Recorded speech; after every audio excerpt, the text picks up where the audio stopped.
Saya heran, Badan Kesehatan Dunia sudah menetapkan COVID-19 ini pandemi global. Penyebarannya sangat cepat, dari manusia ke manusia. Karena itu berkumpul bahaya, jadi sebab penularan. Pemerintah juga sudah mengeluarkan seruan, himbauan, bahkan larangan berkumpul untuk keselamatan kita semua. Para ulama dari lembaga-lembaga fatwa di seluruh dunia Islam, Arab Saudi, Mesir, Jordan, Malaysia, Maroko, Yaman, Emirat, Tunisia, Jazair, bahkan kita juga, Majelis Ulama Indonesia, sudah mengeluarkan fatwa. Lebih dari itu, para tokoh umat juga sudah bersuara, meminta untuk kita mentaati seruan pemerintah. Tapi sampai hari ini, masih banyak yang tidak mengindahkan dalil-dalil Al-Quran dan hadis yang disampaikan para ulama, mereka abaikan. Kita ini tidak boleh takut corona, takut itu kepada Allah. Urusan hidup mati itu takdir Allah. Hei Pak, yang memerintahkan kita untuk menghindarkan mudarat itu Allah dan Rasulullah. Dalam Al-Baqarah 195, wala tulqu bi aidikum ila tahlukah, jangan menjatuhkan dirimu ke dalam kebinasaan. Dalam An-Nisa 71, ya ayyuhalladzina amanu khudhu hidrakum, wahai orang beriman, bersiaplah kalian. Jadi kalau bertempur itu ambil senjata, pakai pelindung. Karena itu Nabi maju ke medan tempur itu pakai pedang, perisai, baju besi. Beliau pakai migfar, itu topi baja, untuk melindungi dari musuh.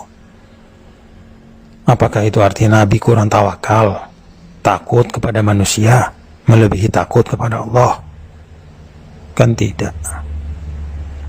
Saat hijrah, kalau kita lihat, Nabi juga perginya diam-diam, tengah malam, lewat jalan yang tidak biasa, supaya tidak ketahuan orang Quraisy, supaya nggak ketangkap. Apa itu artinya Nabi penakut? Pada saat penyakit menular, kata Nabi, firro minal majzum, firoroka minal asad. Hindari orang yang kena penyakit menular seperti engkau menghindari seekor singa. Jadi menghindarkan diri dari kebinasaan, dari penyakit, berikhtiar menghindar dari wabah, itu adalah perintah agama. Ada lagi yang bilang, tapi kan kita wajib makmurkan masjid, sholat berjamaah di masjid. Pak, dulu ya, saat hujan deras saja, Rasulullah SAW minta panggilan sholat diubah. Shollu fi buyutikum, sholatlah di rumah kalian. Gak usah dulu berjamaah di masjid. Itu karena hujan, khawatir memberatkan, ada lumpur. Apalagi ini wabah yang terbukti di seluruh dunia itu berpuluh-puluh ribu, sebentar lagi ratusan ribu yang sudah meninggal. Ini tidak hanya urusan lumpur, ini bisa membahayakan nyawa.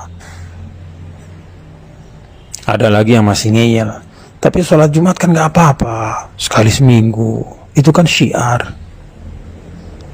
Pak, sholat Jumat itu juga boleh ditinggalkan karena uzur syar'i. Dulu saat musafir, Nabi tidak Jumatan. Padahal banyak sahabat sama Nabi, berpuluh-puluh, beratus-ratus. Beliau sholat zuhur, mengganti Jumat.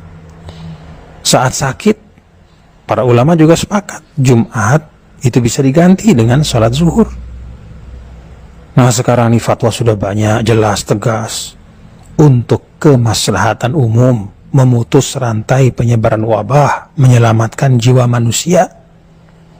Apalagi penyakit ini kan ada yang disebut asimptomatik, nggak kelihatan gejalanya, padahal dia sudah bawa virus. Karena itu, mari kita ikuti fatwa para ulama kita, ikuti seruan pemerintah, dengar pendapat dari para ilmuwan. Saya malah bayangkan ya, ini orang-orang yang berkeras tetap Jumatan.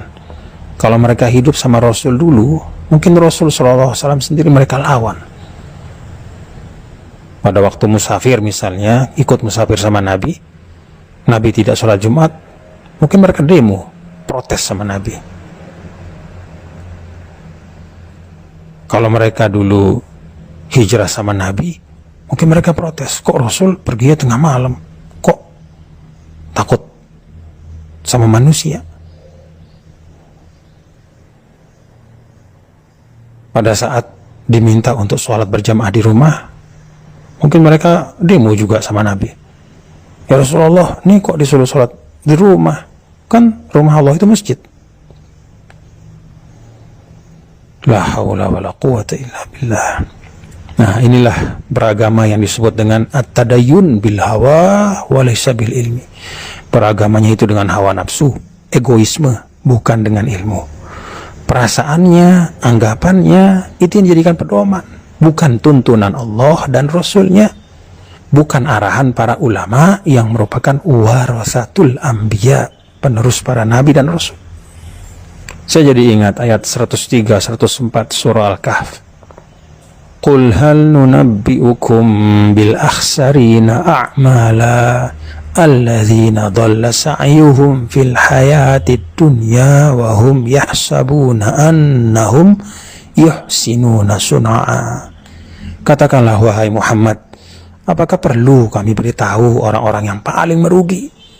Itulah orang-orang yang sia-sia perbuatan mereka, padahal mereka menyangka mereka sudah berbuat yang sebaik-baiknya.